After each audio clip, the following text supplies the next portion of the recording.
کتنا عظیم کھانا، کتنا عظیم رزق ہے، نہ اس کا موسم ہے، نہ یہ یہاں کہیں سے آیا ہے، نہ یہ لانے والا دروازوں کا محتاج ہوا کرتا ہے، کنڈی کھلے گی، تالا کھلے گا، میں اندر جاؤں گا، نا نا نا نا ہوا من عند اللہ. یہ کہاں سے آیا ہے؟ اللہ سے آیا ہے.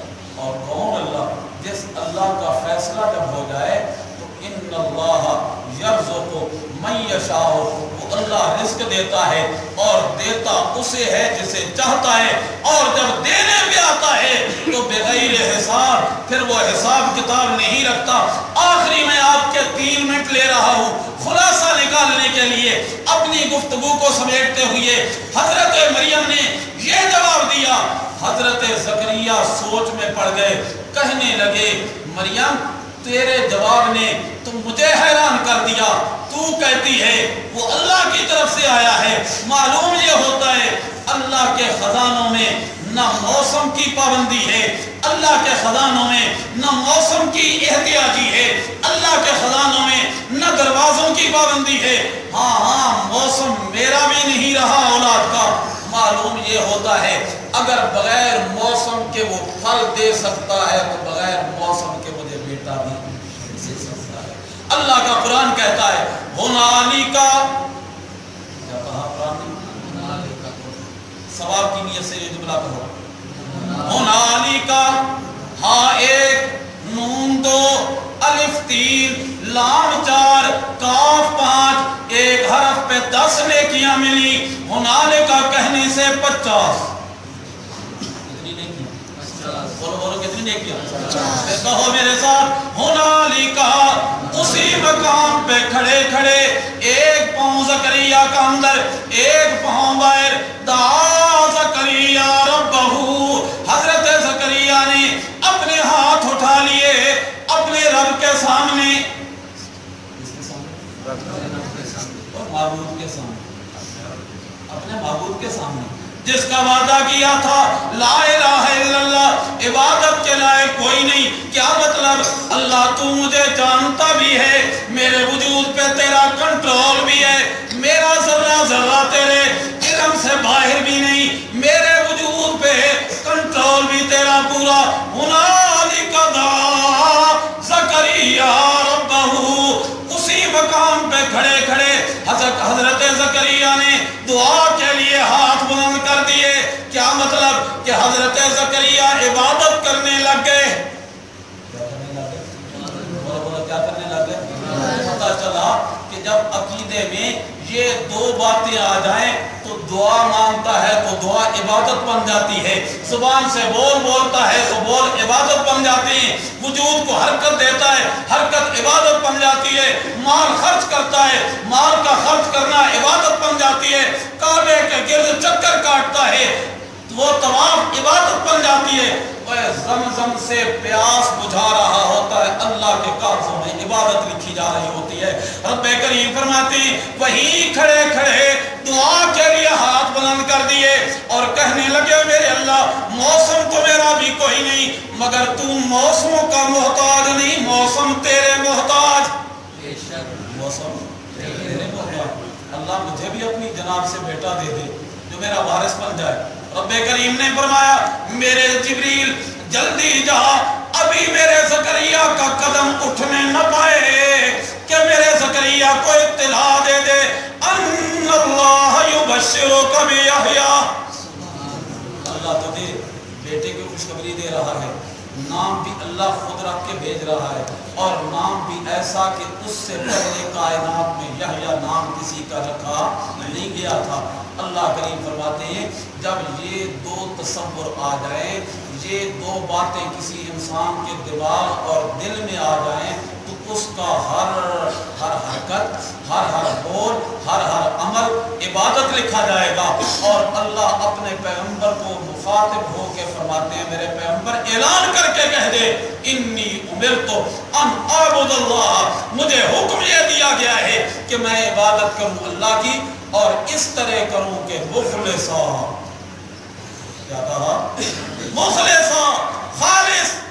جیسے دودھ چاہیے خالص، مرچ چاہیے خالص، نمک چاہیے خالص اور پیسہ بھی چاہیے، لیکن یہ بڑا مشکل ہے۔ رشوت سے آتا ہے تب، سود سے آتا ہے تب، تجوری بھرنی ہے، نہیں تمیز کہ حلال سے آ رہا ہے حرام سے آ رہا ہے، نہیں۔ ایک مسلمان کی زندگی کا خاصہ یہ ہونا چاہیے کہ میرے پاس دولت بھی آئے تو خالص آنی چاہیے۔ کیا مطلب؟ حلال کی آنی چاہیے، مخلصہ۔